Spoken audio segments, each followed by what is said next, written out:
Hello and welcome to the season 5 of my podcast What's in a Story, titled Snippets from Forgotten Pages of History of South Asia.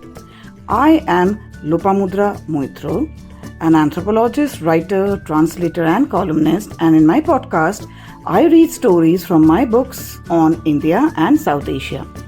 The stories of this podcast are mostly from folklore and mythology and history, and I introduce each story with some additional information from the pages of history, archaeology, geology and others, which actually helps to place the stories within a specific context. In this season, we will be looking at some lesser known or completely unexplored and forgotten stories from history, which has been put together in my books through the help of old books, newspapers, gazetteers, numismatic or epigraphical evidences, which will be mentioned in the introduction of each story. These also help to provide a possible time of the origin of the story. Thanks to you listeners, this podcast, which began as a small individual effort of mine last year in May 2025, and according to the latest audience data, this podcast presently reaches across 21 countries and regions of the world, and apart from India, these are the United States, United Kingdom, Germany, Austria, Sri Lanka, Russia, France, Brazil, Australia, Singapore, Philippines, Turkey, Finland, Uruguay, South Africa, Italy, Bhutan, Curaçao, Czechia and Poland. Thanks to each and every listener who made this possible. Let's listen to today's story of season 5 of my podcast What's in a Story, titled Snippets from Forgotten Pages of History of South Asia.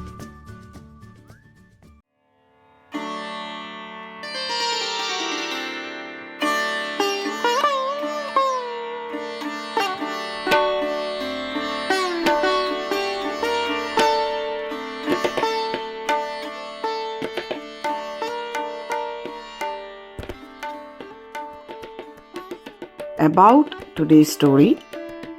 The title of today's story is The Mahabharata and the Many Connections with Purnia, and I am reading this out from my book How the World Was Born, Wondrous Indian Myths and Legends by Aleph Book Company. Now, often there are lot of references of towns and cities, and there are many such important towns and cities from significant epics from India, which can still be seen to be existing. Mention may be made of Ayodhya, Mathura, Varanasi and others.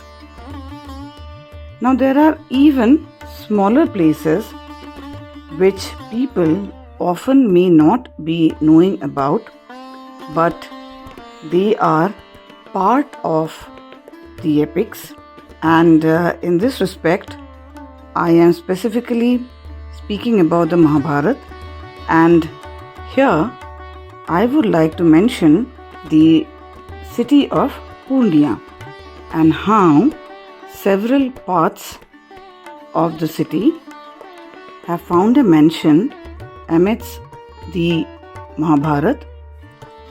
Also, there are connections to communities living specifically in the northern part of the city, which has also found a mention in the Mahabharata.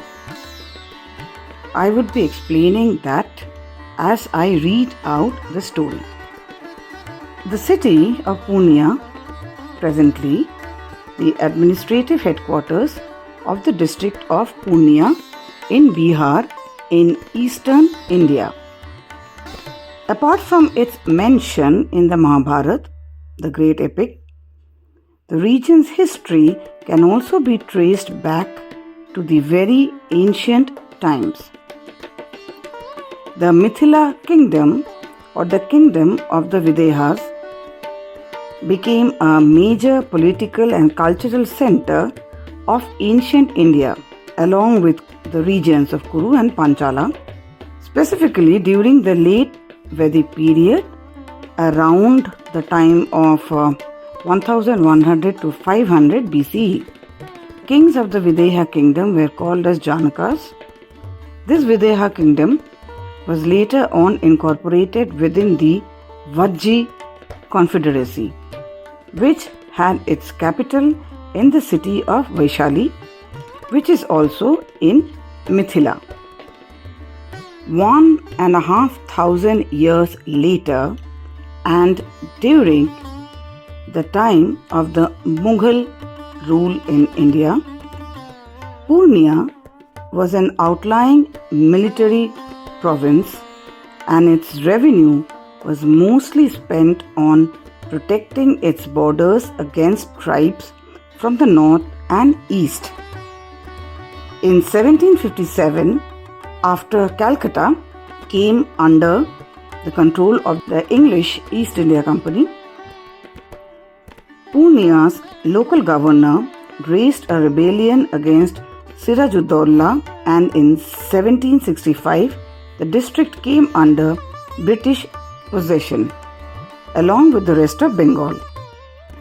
On 14th February 1770, the district of Purnia was formed by the British East India Company.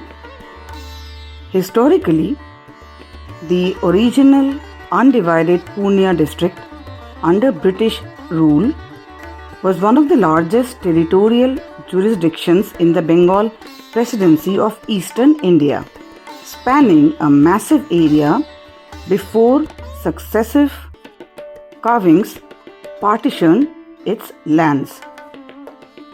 By which I mean, in 1770, the region was a sprawling frontier district under the British East India Company, and a couple of centuries down the lane and post-independence, in 1976, the Katihar district was carved out from its southern territory, and in 1990, the districts of Araria and Kishanganj were further separated from its northern and western expanses.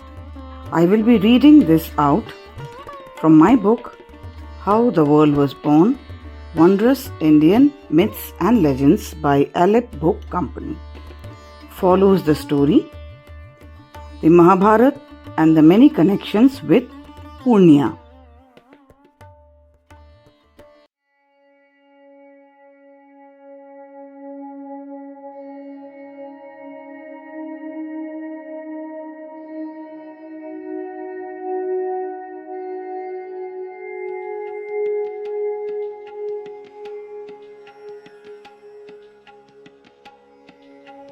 The story, the Mahabharata and the many connections with Purnia. Purnia division is an administrative unit of the state of Bihar in eastern India, with its administrative headquarters in Purnia town. This region extends from the Ganga river northwards to the frontier of Nepal. An otherwise unassuming geographical unit, very less is spoken about the many legends about the origin of the region, which connects it to various episodes from the epic the Mahabharata. According to some passages in the Mahabharata, the Sabha Parv, Adhyay 30, the region was bound on the east by the river Karataya, on the west by the modern Mahananda, which separated it from Anga, on the south by the modern Padma, and on the north by the hills, which were inhabited by aboriginal hill tribes such as the Kiratas. Bhim of the Pandava brothers is said to have travelled to this region of Purnia in eastern India and conquered many regions and defeated many local rulers, including the Mahanja, king of Kaushiki Kacha. It is a tract lying between Modagiri, that is modern Munger, and the land of the Pundras, which is identified with modern-day South Purnia. Bhim is also said to have defeated Karn, the king of Anga, and also conquered the hill tribes and killed the king of Modagiri, that is Munger, in various battles. He is said to have also subdued the powerful Pundra king Vasudeva, who is described as the king of the Vangas, Pundras and Kiratas. Many legends across the region of Purnia highlights various episodes from the Mahabharata even today. The Mahabharata mentions a Kirat woman from the Murang or Tarai region to have been the wife of Raja Virat. He gave shelter to Yudhishthir, his wife, mother and brothers during their 12 years of exile. Some broken ruins and stone at Thakurganj in the north of the district is believed to be the palace of Virat Raja, that is King Virat. A big pond called Bhat-Dola to the west of Thakurganj is said to have been used by Draupadi for cooking rice for the Pandavas when they were living at Virat's palace. Furthermore, there is another place called Kichak Bodh, around 3 to 4 miles from Thakurganj, where the brother-in-law of Virat, Kichak, is said to have resided. He was a lascivious man with evil intentions towards Draupadi. It is believed that Bhim slayed Kichak here, and thus the name Kichak Bodh, or a place, or the slaying of Kichak. An annual fair is held here for a day to pay homage to the fountain where Kichak was killed, in remembrance of the act of victory of truth over evil. The region of Monihari of Purnia division has a busy ghat, a cemented riverbank for travellers. According to local belief, the origin of the name Monihari is also connected to the Mahabharata. It is said that Lord Krishna came to this place and lost a mani, that is a jewel. Thus it came to be known as Muni Haran, which changed to Monihari. An area around 8 kilometers to the east of Monihari is believed to be the place where Raja Virat kept his cows. He constructed a batan, that is a shed to house and maintain cattle, making it an important part of India's agrarian institution for community herding of the cattle of the village. Thus, Purnia and its many places are connected to the grand epic, the Mahabharata. It's very interesting. There have been other studies as well about specific smaller and lesser known regions of India, which are also connected to the epics of India. This one is just a small example towards the same, adding to the plethora of the knowledge how several regions spread across the length and breadth of the nation were part of the great epics and contributed immensely in framing the storyline, which have been handed down through centuries and still remains an important and integral part of the present day culture of the region.